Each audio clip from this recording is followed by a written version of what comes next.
নমস্কার, আমি আমার ছোট্ট সংসার থেকে বলছি। আজ আমি আপনাদেরকে রান্না করে দেখাবো এঁচোড়ের তরকারি। ঘরে থাকা কিছু উপকরণ দিয়ে দেখাবো। এর মধ্যে লাগবে এঁচোড় সেদ্ধ করে রেখেছি 80%। এর মধ্যে মশলাগুলো পেঁয়াজ কুচি, আদা, পেঁয়াজ, রসুন বাটা, কাঁচা লঙ্কা, এগুলো। তেলটা গরম করে নিয়েছি কড়াইতে। সর্ষের তেল দিলাম কড়াইয়ের মধ্যে, গরম করে নেব। মিট মশলা, জিরার গুঁড়ো ভিজিয়ে রেখেছি, কাঁচা লঙ্কা। তেলটা গরম হয়ে গেছে, এর মধ্যে দিয়ে দেব গোটা গরম মশলা, শুকনো লঙ্কা, গোটা জিরা, এগুলো ফোড়ন দেব।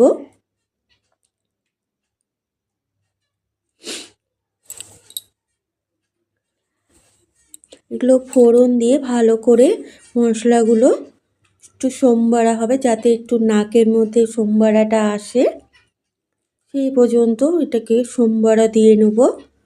তারপর দিয়ে দেব পেঁয়াজগুলো একটু লাল করে ভেজে নেব।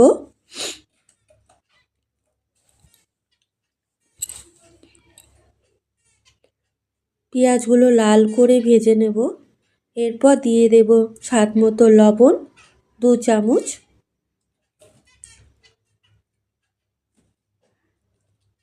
লবণটাকে দিয়ে পেঁয়াজটাকে ভালো করে লাল করে ভেজে নেব। আর লবণ দিলে পেঁয়াজটা একটু সেদ্ধও হয়ে যায়। লাল করে ভেজে নিয়েছি।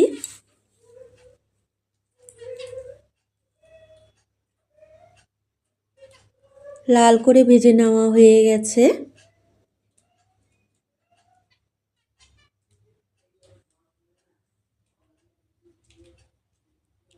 এর মধ্যে দিয়ে দেব জিরার গুঁড়ো আর মিট মশলার গুঁড়ো ভিজিয়ে রেখে দিয়েছিলাম, সেগুলো ভিজিয়ে রেখেছিলাম, সেগুলো এর মধ্যে দিয়ে দিলাম, দিয়ে নাড়াচাড়া করলাম। তারপরে আগে থেকে পেঁয়াজ, রসুন, আদা, টমেটো মিক্সিতে বেটে রেখেছিলাম, সেগুলো দিয়ে দিলাম ওই মশলার মধ্যে।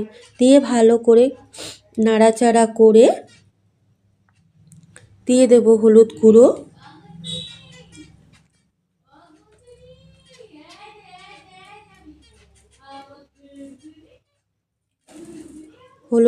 দিয়ে ভালো করে নাড়াচাড়া করে নিলাম। তারপরে দেব কাশ্মীরি লঙ্কার গুঁড়ো, কালার হওয়ার জন্য। ঝালের জন্য আমি দেব কাঁচা লঙ্কা চিড়ে। আর কালারের জন্য দিয়ে দিয়েছি কাশ্মীরি লঙ্কার গুঁড়ো, যাতে কালারটা ভালো আসে। আর এঁচোড়ের তরকারিতে ভালো করে তেল দিতে হবে। আর মশলার জলগুলো আর একটু দিয়ে দিলাম নিচে থেকে ধুয়ে।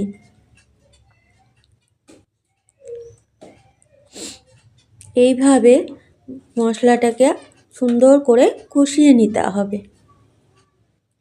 তারপর দেব স্বাদ মতো চিনি।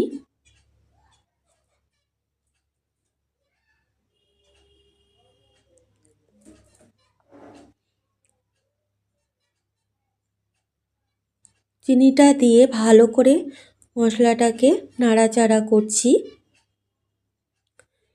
আমার এখন অনেকটাই মশলাটা কষানো হয়ে গেছে।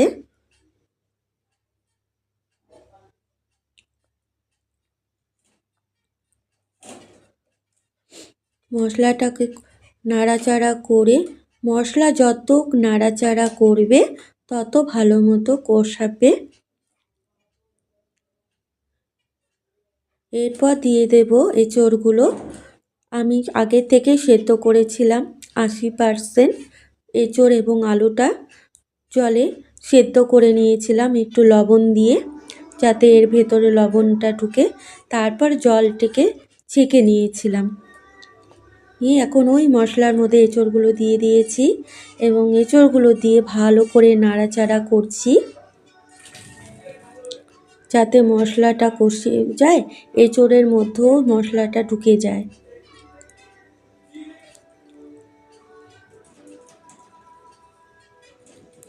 আমি আমার মতো করে করছি।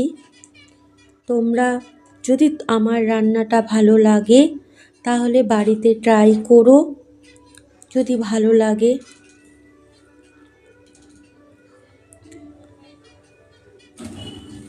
লাগলে ট্রাই করো। আবারও বলছি, তোমরা বাড়িতে যদি ভালো লাগে তাহলে ট্রাই করো। এবার আমার মশলাটা কষানো হয়ে গেছে। এবার দিয়ে দেব জল পরিমাণ মতো, যাতে আমার এঁচোড়টা 80% সেদ্ধ করাই ছিল, সে পরিমাণেই আমি জলটা দেব। আর আমি বেশি ঝোল রাখবো না, মাখা মাখা করেই রান্না করব।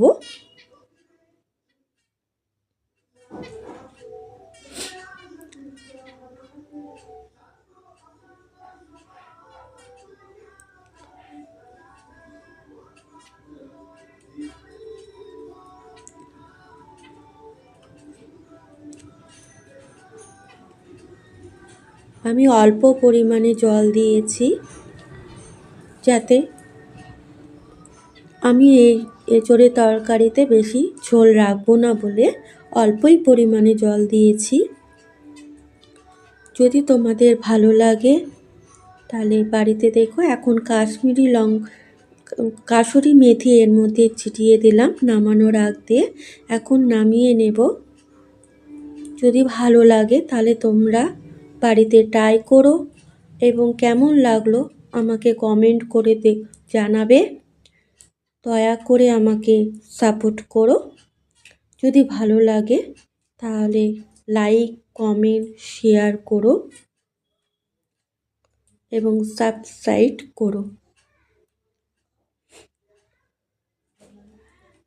এখন আমার এঁচোড়ের তরকারিটা প্রায় হয়ে গেছে, ফুটছে। দেখছোই তো আমি বেশি ঝোল রাখিনি। হয়ে গেছে আমার। এখন নামিয়ে নেব আমি এঁচোড়ের তরকারিটা। আমি গ্যাসটা বন্ধ করে দিয়েছি। এখন এঁচোড়ের তরকারিটা নামিয়ে নেব। আবারও বলছি, যদি ভালো লাগে তোমরা বাড়িতে ট্রাই করো এবং আমাকে কমেন্ট করে জানিও। আমার ছোট্ট সংসার থেকে আমি বলছি।